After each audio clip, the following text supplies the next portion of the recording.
Death to the Daleks is the third and final Dalek story for this incarnation of the Third Doctor, and it is an interesting one. The serial definitely has some really interesting ideas. The Doctor and Sarah Jane land on the planet of Exelon only to find that the TARDIS has stopped working. Well, that's a relief. If they hadn't worked, we'd have been in real trouble. Oh.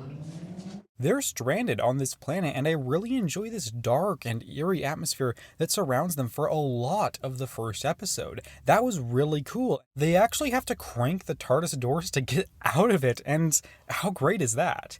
And when we do encounter the Daleks, their weapons don't work, and this makes for a really interesting starting place for our story. How will this serial move forward if the Daleks have no weapons? That changes everything. This episode also showcases a city which is all but alive.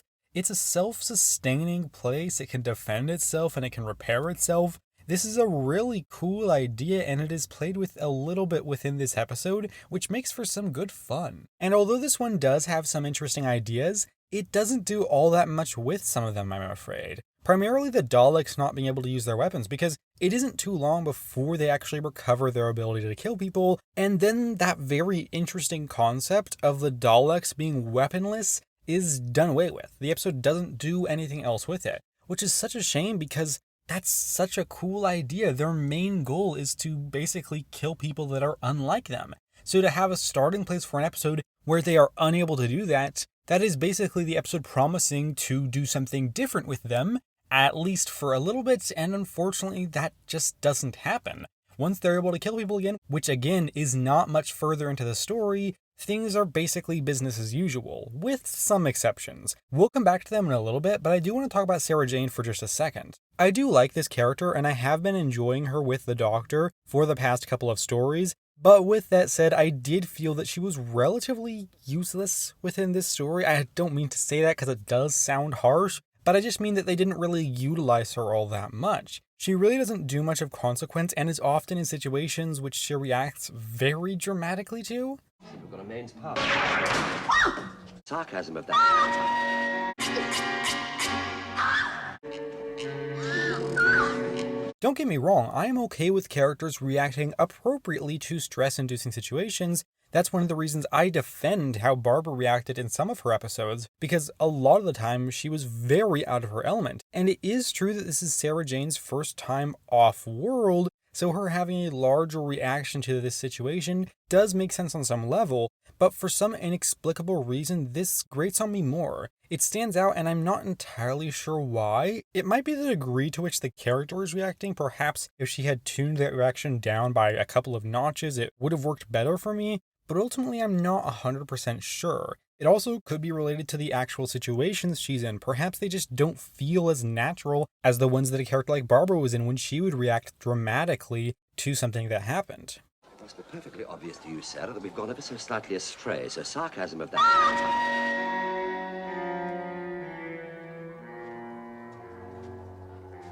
Oh, that's all right, it's just rock. I do think that in this story it just feels a little bit more unnatural. Either way, it is hard for me to say exactly what the thing that makes this not work for me, but regardless, it doesn't work for me. And the episode actually does have our main duo separated for a sizable portion of the story, which is both a good and a bad thing. On the one hand, I don't like how Sarah Jane was treated as a character to some extent, but on the other hand, I do really like seeing the Doctor on his own, and I really like seeing him with a new character for a part of the story. I think it is often fun when the Doctor gets paired off with a side character for a portion of the serial, and I found that to be the case this time around. This story started off well, it was really enjoyable, and the way we were slowly introduced to this whole setting and everything that was happening was well handled. This is a Dalek story, so it comes as no surprise that they show up at the end of the first part.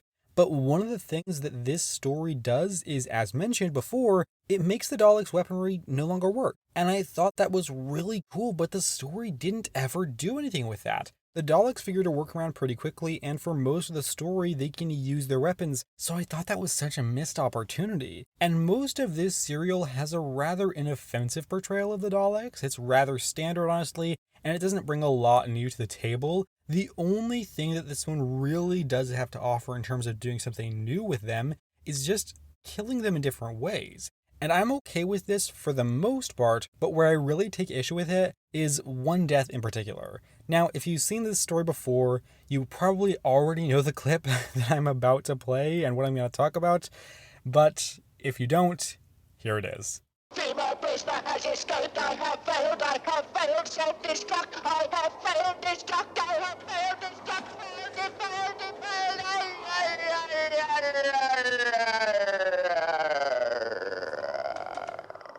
I watched this and it was just so utterly ridiculous that I couldn't help but find myself slightly embarrassed to be watching it with my family. Everybody around me was just laughing and I was just sat there wondering why this choice was made. It really doesn't add much to the story at all. It just serves to make the Daleks even less intimidating or menacing and really giving what I'm willing to call the worst portrayal of the Daleks that has been given up to 1974. I'm not super upset about this, it just really doesn't sit right with me to see this Dalek commit suicide because it made a mistake, I guess? I don't even know what the point of self-destructing was. What did that add to the story? Why did this Dalek do that? I really couldn't say, but I can say that I wasn't a fan of this and found it to be a little bit offensive to the Daleks and their portrayal. And on the whole, I have to admit, this story started to dip off once we got into the second half. This was basically the point when the episode seemed to be largely out of tricks to play, or at the very least, out of good tricks to play.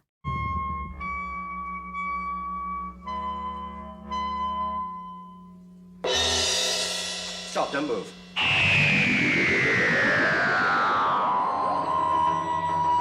We have some enjoyable sequences with the Doctor and the character of Bilal traversing through this maze within the city. It's some pretty basic stuff, but it's surprisingly enjoyable. For me, it really just feels like there was some atmosphere and some intrigue in the first half of this story that was completely lost in the second half. A lot of it is fine, but it just wasn't as enjoyable as the first half of this story, and of course the scene with the Dalek self-destructing really took me out of this episode entirely. If there is one thing that's consistent as always, it is Jon Pertwee as the Doctor. I have really enjoyed watching his era of the show, and he's always been fantastic as the titular character. Occasionally the show isn't great, but even in his weakest episodes, Jon Pertwee still shines in his role as the Doctor, and the same is true for this story.